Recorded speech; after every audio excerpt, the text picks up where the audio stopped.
If you ever get stuck and want to know what's holding you back, I can guarantee you that a root cause is your self-image. It is impossible to rise above the level of your self-love. My name is Raven Burns Kushner. I am a Wiccan practitioner, artist, and life coach. And this is the Paint Self-Love podcast, where we talk about darkness and light, good and evil, and down-to-earth spiritual principles that make our lives more successful. I hope that you find today's discussion insightful and inspirational. So let's dive in. All right, so I wanted to talk about the movie Bled this week.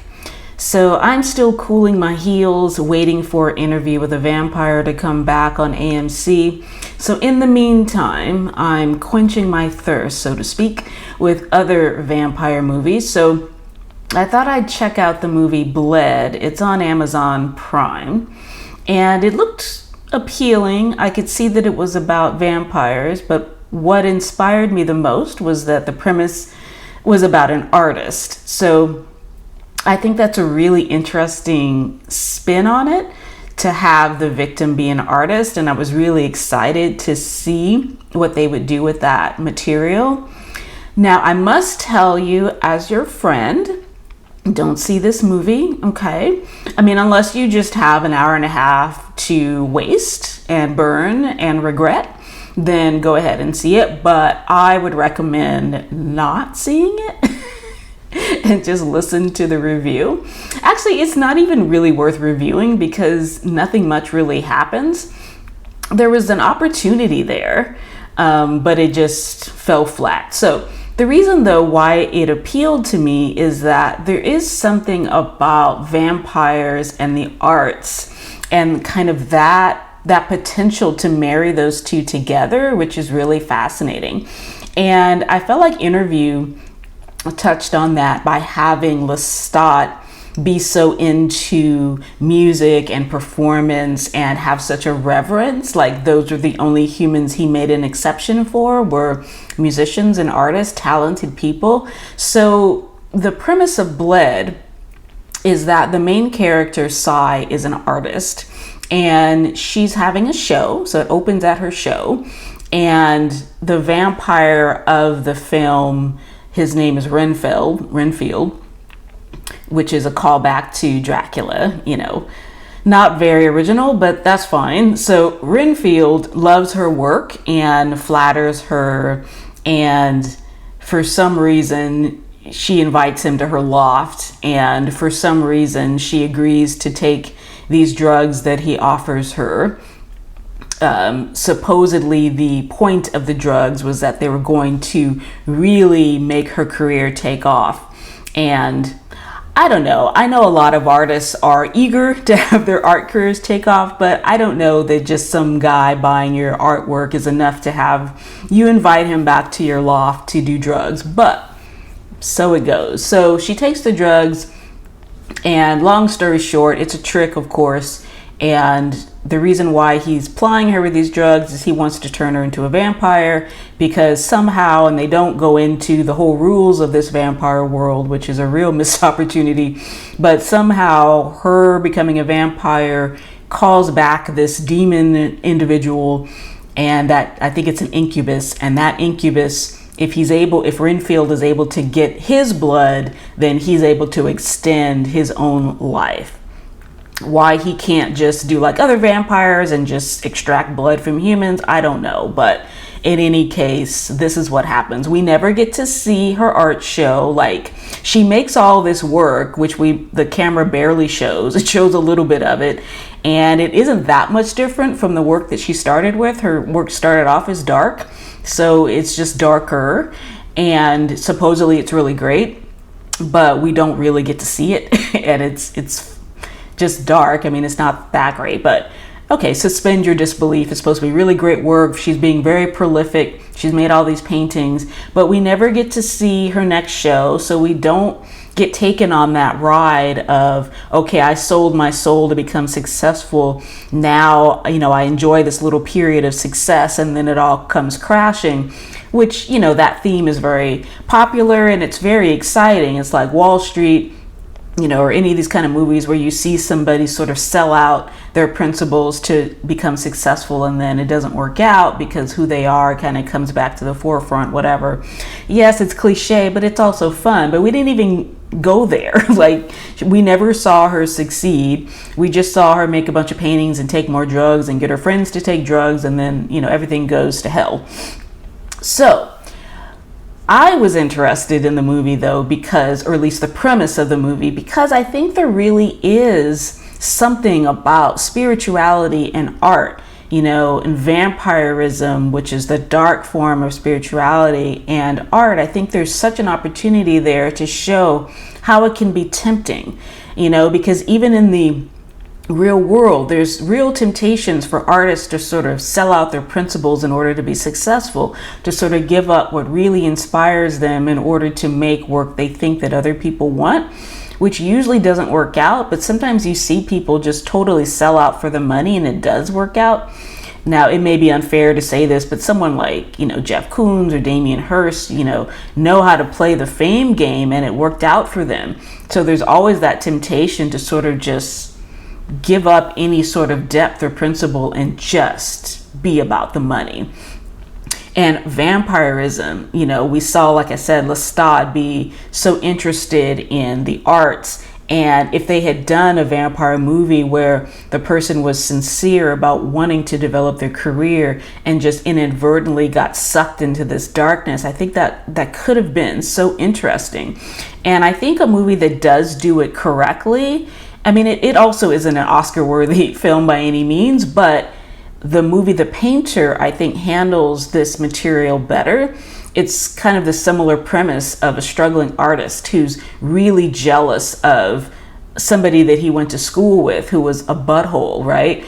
And bullied him. But this guy goes on to become very successful, and the main character, the artist who's struggling, falls under the clutches of this much older woman, right, who's wealthy, and becomes his patron. And just to see him, slowly but surely, sell his soul for this success is, I think, really interesting to see. So Bled dropped the ball. Don't go see that. But I do really think that if anybody has an idea for a movie and is willing to do it properly, I think that premise is so cool to see, the vampire temptation, that temptation to live forever, because that is another element of being an artist, is that idea that you can live forever through your art, right? And so that kind of marrying those two ideologies of like physically living forever as a vampire, yet really being dead, and an artist wanting to live forever through their work. So it's a really, really cool premise. But ironically, around the same time that I saw, probably the next day after I saw Bled, I was reading Vogue, and they talked about an artist. Her name was Sasha Gordon. She's an emerging artist. And what's really cool about her is that she's really young. She's like 22 or something, like 24, 22, something like that. And she's just getting started in her career, fresh from art school. And she's already starting to have success. I mean, to be featured in Vogue is a big deal. And I thought what was interesting is that she attributes her success to really getting to know herself. She is a queer, overweight, half white, half Asian artist who grew up in the New York suburbs. And she was surrounded by, mostly Caucasians, and she really had a lot of self-esteem issues, being plus sized, being not white, and having this artist identity and not really feeling like she fit in. So her original art, her initial art, was mostly just drawings of her white classmates, right? Just hyper realistic drawings of her white classmates.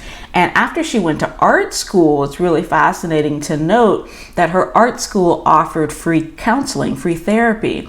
So as she went into therapy, which she was really only able to access because it was included in her tuition, she got to the heart of her identity issues, clearing out some of that inferiority feelings, really getting to explore her Asian side more, really coming to terms with who she really is. And so her artwork started to reflect that emerging identity. So she does a lot of nudes of herself. She does a lot of herself kind of in character, things like that. Really, really interesting, disturbing, slightly strange, but really, really high quality work. And so I think the takeaway for us, as either as artists or any career that you have, but especially if it's something like you're an entrepreneur or a creative person or anything like that, but really any career that you do, if you want to be successful at it, the best thing to do is to get to know yourself. Because a lot of times when we're looking at careers, people just look at, oh, well, who's hiring or what's trending and things like that. And that leads to a lot of people feeling miserable in their jobs, feeling alienated from what they do. But if you start from what's within, if you start from how am I made?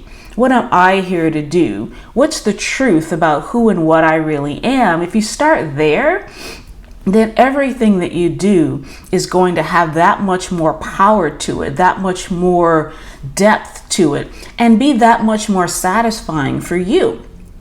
So I think that that's where we start. We start with getting to know ourselves. So this movie, although it drops the ball, it really, I think, gave us something really cool to discuss. So I hope that you take this seriously as a takeaway, and whether you're an artist or something else, whatever it is that you do, I hope that you're encouraged to really go deep, and whether it's through therapy or through coaching, through meditation, through any kind of spiritual practice that you would do, explore that. Explore the dark and the light. And when you get to the meat of who you are, everything that you do is going to be that much more successful. So that's all I have for you today. I am working on a new series of artworks myself, actually called The Dark Gift. So really inspired by Interview with a Vampire. It's not going to be specifically about the show. It's just going to be about spirituality, light and dark, the themes that I love, and vampirism. So The Dark Gift is a series.